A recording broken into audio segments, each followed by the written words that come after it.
Bon retour sur ce plateau. On ira au pas de course concernant la dénonciation de ce matin. Exercice favori de Pierre Blériot. Oui, parfait. Nous irons vraiment au pas de course. En fait, c'est un problème de famille. Deux frères, un frère et une sœur sont venus me voir. Ils sont déjà au tribunal. Il y a même eu des grosses. La problématique est la suivante. Leur père s'est marié. Mais avant de se marier, il avait reconnu un neveu à lui comme étant son enfant. L'enfant au grand frère à leur père. Comme on faisait dans nos traditions. Leur père, lui, travaillait en ville et il a pris son neveu, il a dit, c'est mon enfant. Ça, c'était avant qu'il ne se marie. Ensuite, il s'est marié et il a eu des enfants. Sauf que, par la suite, le dit neveu a estimé qu'il n'était plus l'enfant de ce monsieur. Il s'en est détaché. Il est allé vivre sa vie, il a retrouvé son père et tout le reste. À la mort de son père adoptif, il n'a pas été présent aux obsèques et tout le reste. Il y a eu jugement d'hérédité et les enfants ont fait le jugement d'hérédité. Sauf que lui, il arrive après et il dit, je suis l'un des enfants de ce monsieur, je veux ma part. Les enfants lui disent que non, de toi, nous, on sait que tu n'es pas son enfant. Tu étais son neveu, il t'a adopté. Du point de vue de la loi, l'adoption, il faut le dire, selon le jugement qui a été fait, n'a pas respecté. Comme nous ne respections pas souvent, ici reconnaissait l'enfant de tel, au village là-bas. Mais il y a des canons pour reconnaître un enfant. Oui. Donc, son adoption a été remise en question, mais il a décidé de passer en force. Il menace de tuer ses frères si on ne lui donne pas du terrain, si on ne... Ses cousins. Et donc, la famille est venue me voir. On dit que lui-même est un fidèle téléspectateur d'Espace Miné pour qu'on essaye de leur donner nos points de vue sur la question. Bon, une ou deux préoccupations avant de passer la parole à Lucien. Le garçon en question, sur le plan social, est-ce qu'il est un peu aisé? Est-ce qu'il est moyen? Il travaille, il a un emploi? Oui, il mange. Il est comme le Longa, il mange. Quand il voit la nourriture. Je ne veux pas savoir. J'ai voulu te mettre au niveau de la catégorie. Est-ce qu'il a un emploi?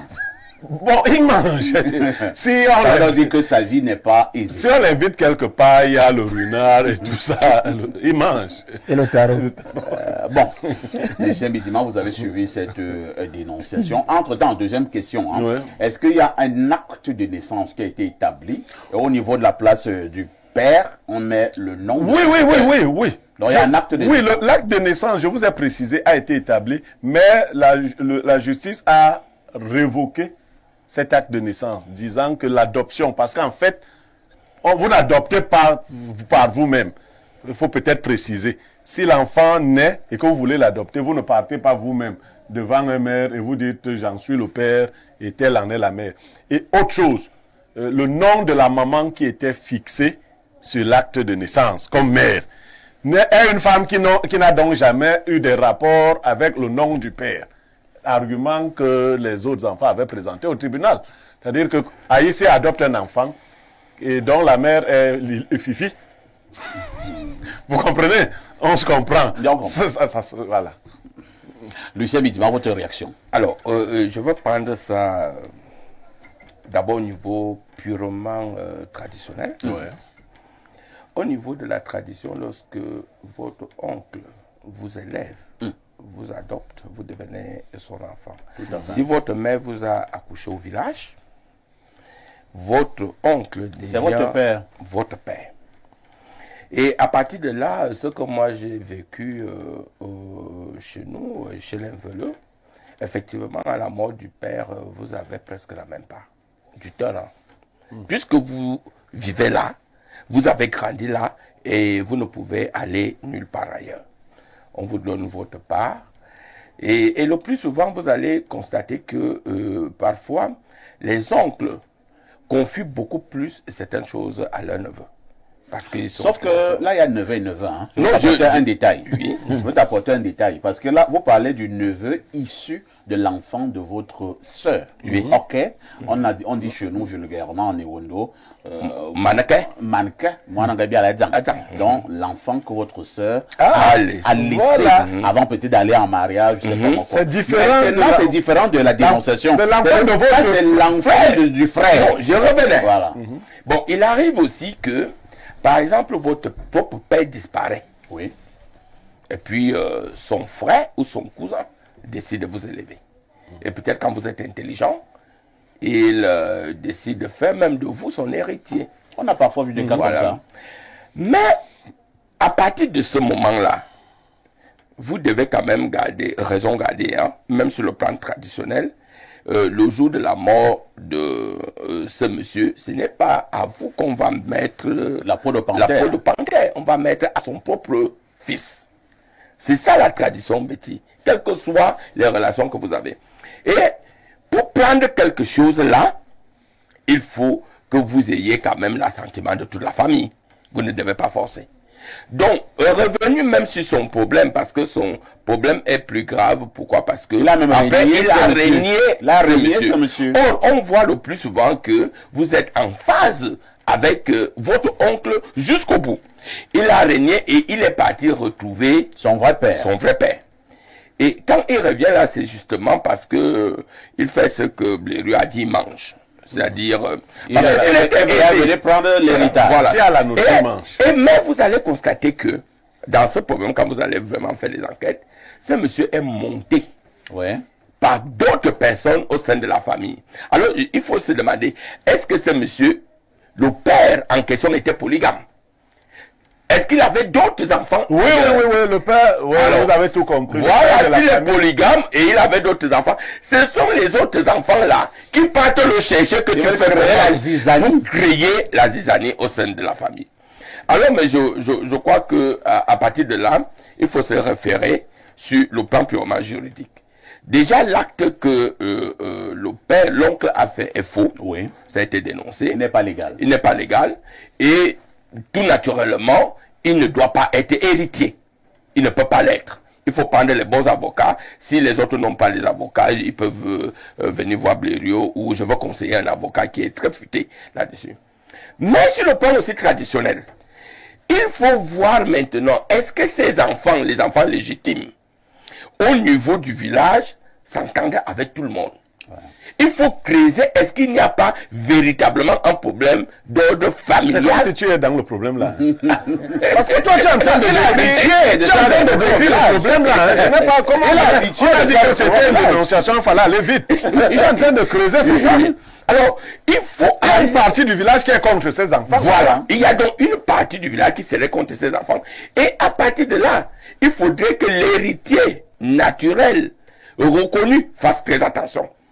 Parce que quand une partie du village est contre vous, même si vous avez 7 terrains, ils peuvent mettre le serpent. Ils peuvent mettre quelque chose. Et vous allez voir que sur le plan traditionnel, on va dire non, cet enfant, c'est l'enfant du village. Parce qu'on ne sait pas aussi sur le plan mystique, sorcellerie, quelle alliance il a avec d'autres gens de la famille. Donc, il faut creuser tous ces problèmes. Merci Lucien Bidivan. Hein. Vous avez fait une analyse vraiment d'ordre synoptique, une analyse générale. Rodrigue Adalbert Evina, est-ce que nous n'allons pas nous dire que au fond, c'est un problème de sorcellerie? Oui, parfait. Ici, je voudrais inviter Lucien Bidima Bissot à comprendre que notre société actuelle n'est pas vraiment très attachée à la tradition ou alors aux valeurs traditionnelles. Parce qu'il peut être d'accord avec moi que les terrains n'étaient pas ce qu'ils sont aujourd'hui. Pas du tout, parce qu'il n'y avait pas de l'argent. La valeur marchande, financière et autres, on n'en parlait pas. Ça se donnait presque gratuitement dans nos communautés. Tout à Moi, fait. je parle du centre que je connais très bien.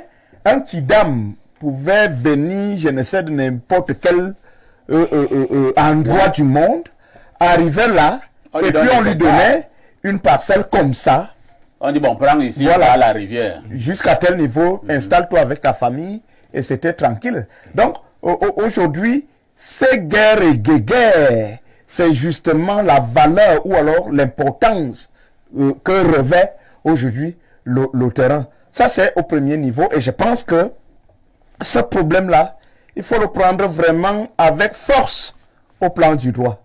Parce que s'il est vrai que la reconnaissance ou l'adoption d'un enfant est réglementée et que cela n'avait pas été respecté, je pense qu'il est très très important de veiller à ce que les ayants droit... Peut-être c'est Dieu même qui avait voulu que la procédure ne soit pas respectée. Bien entendu, il faut veiller à ce que les ayants droit ne soient pas inquiétés, ne soient pas perturbés, harcelés ou persécutés par ce monsieur-là.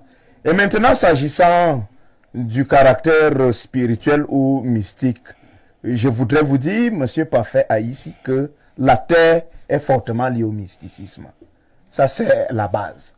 Vous allez voir pour ceux qui sont dans le secteur de l'immobilier, pour ceux qui s'intéressent aux ventes des terrains, immatriculation des terrains, lotissement et autres, je vous assure, vous lancez un dossier là. Tout se passe bien au début, mais un seul petit obstacle comme ça renverse la dynamique justement de la concrétisation de l'affaire. Donc, il est clair que dans cette affaire, la sorcellerie y est.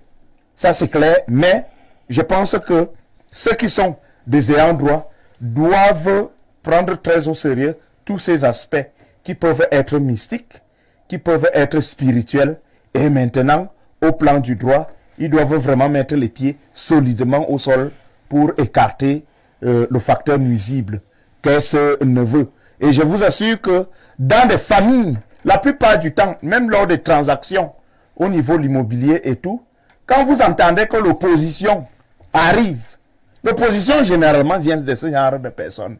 Parce que imaginez que ça avait été soit la vente d'un terrain ou je ne sais pas trop l'achat ou quoi, ce gars arrive dans un dossier comme celui-là, il arrive au cadastre, il fait opposition et vous attendez d'abord. Parce qu'il se revendique comme étant un ayant droit.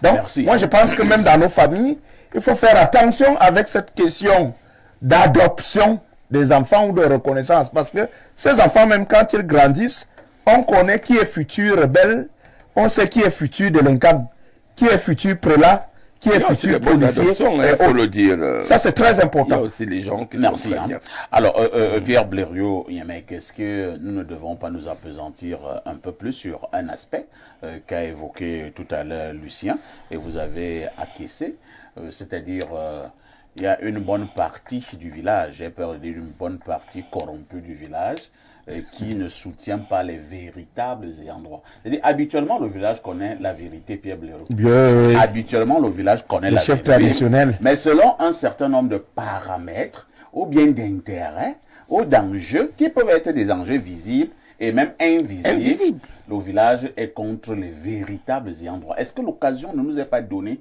pour sensibiliser un peu ces mauvaises personnes qui existent dans nos villages et qui sont là pour des faux témoignages? Non, vous n'allez pas les sensibiliser.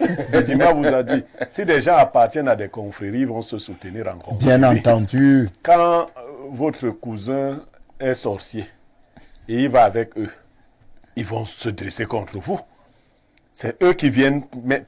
Alors, il faut faire attention, il y a de bonnes adoptions, mais c'est l'enfant même, qu'il y ait les papiers ou pas, c'est l'enfant adoptif qui montre qu'il est rattaché à son père adoptif. Ouais. Oui, Par son comportement. oui. Et l'héritage de l'enfant adoptif se tisse le jour de la mort de son père. C'est par ses actes que tout le monde comprend. Mais on vous a dit ici que le gars n'était même pas au deuil de son père. Maintenant, il est là pour l'héritage. Ça, c'est d'une part. Mais d'autre part, je vais dire aussi aux frères, vous savez, quelquefois, quand vous n'avez pas suffisamment de côtes pour certains combats, il vaudrait mieux faire des concessions. L'affaire de terrain est très compliquée. Très. Vaudrait mieux céder même quelquefois des portions de terrain pour retrouver, entre guillemets, la paix, que de vouloir dire qu'il ne va pas s'établir, parce que les combats de terrain ont emporté plus d'un. Ce monsieur est plus fort que ses cousins, je dois vous dire, dans ces affaires-là. Beaucoup d'entre nous fuient leur village, ne se connectent pas au village. Le conseil que je donne aux gens, connectez-vous à vos villages, même à ces sorciers-là. Connectez-vous, soyez quelqu'un du village. Faut pas être quelqu'un de la ville qui apparaît souvent au village.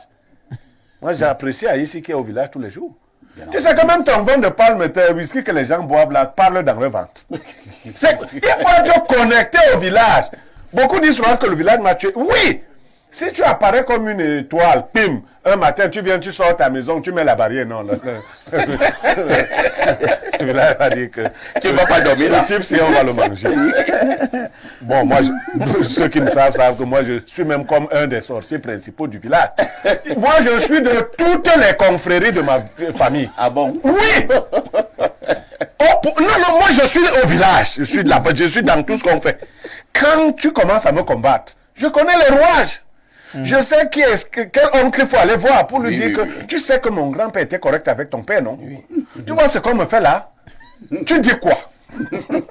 Enfin, quand je le dis comme ça, on se comprend.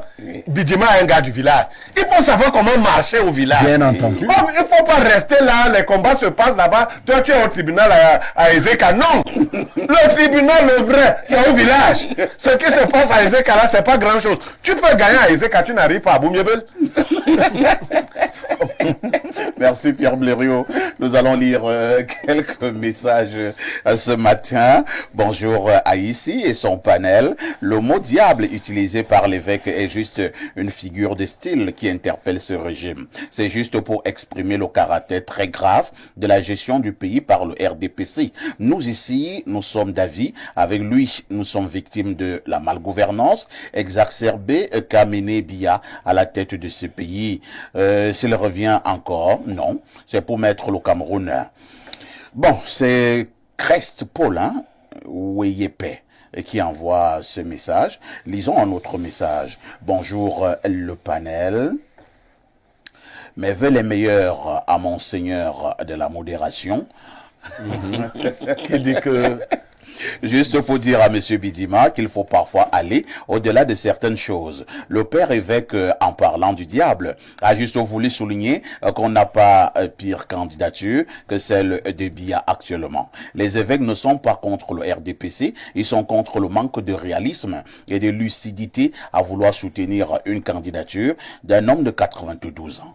C'est même indécent. Le consultant Niemek a parlé de la copine de la fille. Moi, je demanderai à M. Bidima et s'il peut monter à bord d'un bus ou d'un avion conduit par un homme de 92 ans. Et il faut savoir partir. C'est Ngambarga Roger Parfait depuis Ngolmakwan qui envoie ce message.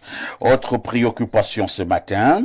Alors, vous ne voulez pas parler de la dénonciation? Vous pensez que ce n'est pas un problème sérieux?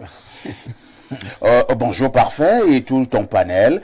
Ces gens du RDPC vont tout nous montrer. Lucien Bidima sur le plateau et les autres avant lui sont-ils vraiment sérieux lorsqu'ils donnent une telle interprétation des propos de l'évêque tels qu'ils le font? Montre à suffisance pourquoi notre pays est dans cet état. Dites-lui, Lucien, que l'évêque a utilisé une image et qu'il cesse de montrer aux yeux du monde que les Camerounais ne comprennent rien. Nous attendons ces gens et qui pensent à eux avant le pays après le départ de Paul Biya. Arrêtons avec la politique politicienne et regardons l'intérêt général tel que le font souvent certains camarades de Bidima. Bonne journée. Autre préoccupation ce jour, Bidima est habitué. Hein? Bonjour à tous et très bonne année et plus fructueuse année à tous, aussi bien sur le plateau qu'en dehors. Monsieur Haïssi, désolé, mais s'il faille considérer que le père Yaouda parlait littéralement du diable, il faudrait aussi souffrir d'accepter que le Moulinex broie aussi littéralement le corps de ses concitoyens. Les allégories font partie de notre parler quotidien, s'il vous plaît. La sagesse légendaire de monsieur Niemek, très bon retour. Pardon. Joyeux anniversaire à moi-même, Bertrand Amarois. Autre message ce jour, bien le bonjour à vous, humble serviteur. Il paraît que le père a décidé qu'il n'ira pas au village, faute de routes inachevées et de spoliation de ses terres en Vomoka. Et du coup, il est obligé de rester à Itoudi. Venez donc l'enlever si vous êtes fort. 2025 est une année de cardio. C'est Cyril Adouala. Alors au plus 39, hein, on nous attend un fidèle téléspectateur. Le plus 39, c'est l'Italie. Bonjour Perfecto et au panel. Ce neveu qui a renié son père adoptif, qui est réellement son oncle, c'est lui-même auto-exclu de tous les biens de cet oncle. Mais, d'autre part, il a contribué à sa façon à bâtir l'empire de ce monsieur, bien qu'il ait aussi profité. Il devrait avoir une part, mais qu'il sache que ce n'est pas une obligation jusqu'à menacer de tuer en le coffre direct. Aujourd'hui, qu'est-ce qu'il dit là? D'accord, je pense qu'on a lu tout ton message, hein, monsieur de l'Italie. Nous allons prendre 2 ou 3 dernières préoccupations.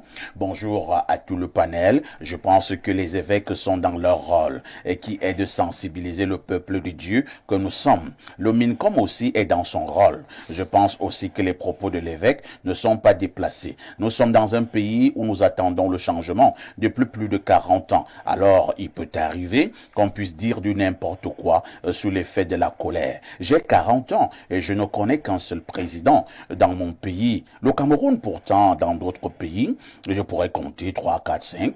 Pour ne citer que cela, je pense qu'à 92 ans, il est temps que notre Nomgui aille se reposer au village. Il est et restera notre patriarche. Bonne émission à vous. C'est Yannick depuis Mimboman. Allons au plus 33. La France. Il s'agit de la France qui est connectée ce matin. Que dit le téléspectateur de la France? Bonjour à vous, les cocomos du micro. Un bonjour spécial à la Yopiste Bidima. Me demanderais-je vous si le clergé a raison? Qu'est-ce qu'il dit là? J'ai dit Zérenton que bien sûr. Je sais pas ce que vous dites, hein, vraiment. Ouais. Écrivez normalement. Alors, Papo de Dragage va également donner son avis. Qu'est-ce qu'il dit? Bonjour, Espace Miné. Comme panéliste à récompenser, je vous propose modestement les noms qui suivent. Alain Douk, Rodrigue d'Albert Evina, Bernard Owona, Jeanne-Rosine Vondo, Eric Achelka. Ils sont, à mon humble avis, les panélistes qui ont été les plus marquants sur vos plateaux durant l'année 2024. Merci, hein, Papou. Papou nous suit vraiment, hein. C'est carrément ma liste là. On a pris votre liste au sérieux. Oui, c'est carrément ma liste. Blaireau dit que c'est carrément aussi sa liste, donc vous excluez Bidima. Non, Bidima est venu combien de fois? C'est vrai que bon, Bidima compte tenu de son agenda, son métier, il n'est pas toujours disponible. Et puis bon, la ligne éditoriale de Espace Miné n'est pas RDPC. Bon,